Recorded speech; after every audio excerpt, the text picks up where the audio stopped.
Okay, so once I have a way of managing all that I have to do, okay, then I can get back to how do I time box email activities. Okay, and here's what I'm going to recommend. And again, this isn't the law. You know, you can do whatever you want, but this has worked for me. This has worked very well. Okay, the first thing I do is I shoot for 3 30-minute email sessions a day.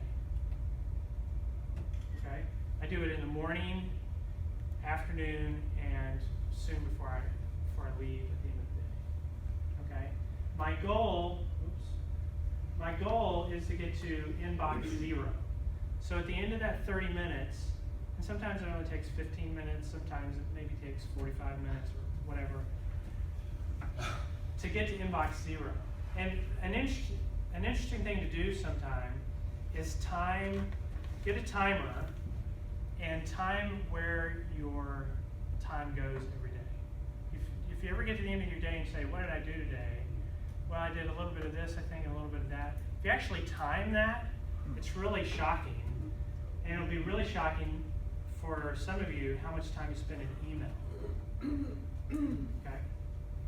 So my goal is to get to inbox 0 within that 30-minute time period. And generally, I don't check email outside of those times. Now, okay, Jim brought up exceptions. Different people have different kind of jobs. The admissions counselors, when the phone rings, I have to answer it, that sort of thing. Okay, yes, there are exceptions. I would say the bigger question is how in the world can something like this work? Okay, the first thing I would say is remember the getting things done rule. If it takes less than 2 minutes, do it. Otherwise, defer it. Okay, so if you're in your email, replying to the email is going to take some research, some thought. It's going to take maybe 15, 20 minutes, an hour for you to actually do that reply. Defer it. It goes in your system. Your email does not dictate your schedule. Okay, your task system that you manage dictates what's next. Okay, so don't think just because it's your inbox and it's the next thing in your inbox you have to do it.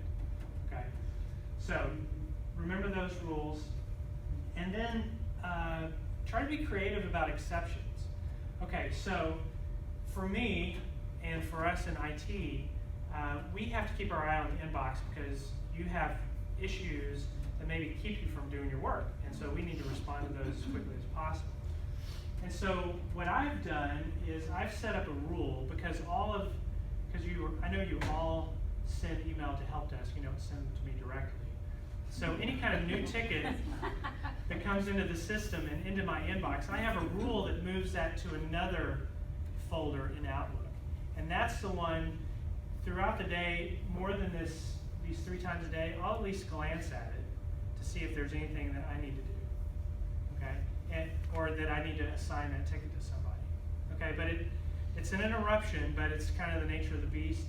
But I'm not distracted by, oh my goodness, so-and-so also emailed me, and I'm going to have to start thinking about that. Remember how much time, once you're interrupted, how much time it takes to get back in the flow of things. We're trying to, by doing this, by having these 30-minute times, I end up with all these blocks of time where I can have sustained efforts on projects or meeting with people, having discussions that are actually move things forward more than the email. So I know all of you have different requirements in your job, and so again, I'm not saying that how this will work for you, and I'd be happy to kind of talk through that with you and try to brainstorm. So does that make sense? That's how that can work.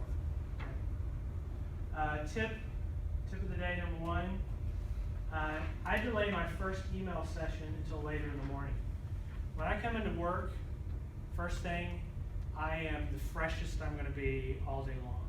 Okay, and I find that when I get in and I start looking through email first thing, again, my exception is the help desk. Okay, when I start first thing going through those emails, it really kind of messes up the rest of my day.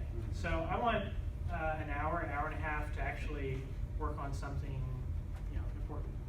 Okay, so you might want to try something like that. And then also turn off the visual and audible notifications for Outlook. Ding, you've got mail, okay? If I'm doing this, if I'm being disciplined at every, 3 times a day, I'm gonna go to email, I don't really care that a new email came in. And if it's really urgent, they're probably gonna call, they're probably gonna come to my office, they're probably gonna call my coworker, eventually they'll get it if it's really important, okay? How does that sound? Well, I was thinking about that last one because we live in a text culture, so that everything is immediate response. You text, you Yeah. want to text right back. You email, you want to email right back. Yeah.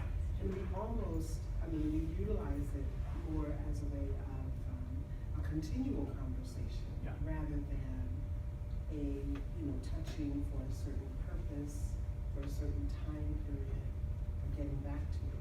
So when I'm thinking about this, I'm thinking of how much correspondence just keeps going back and forth.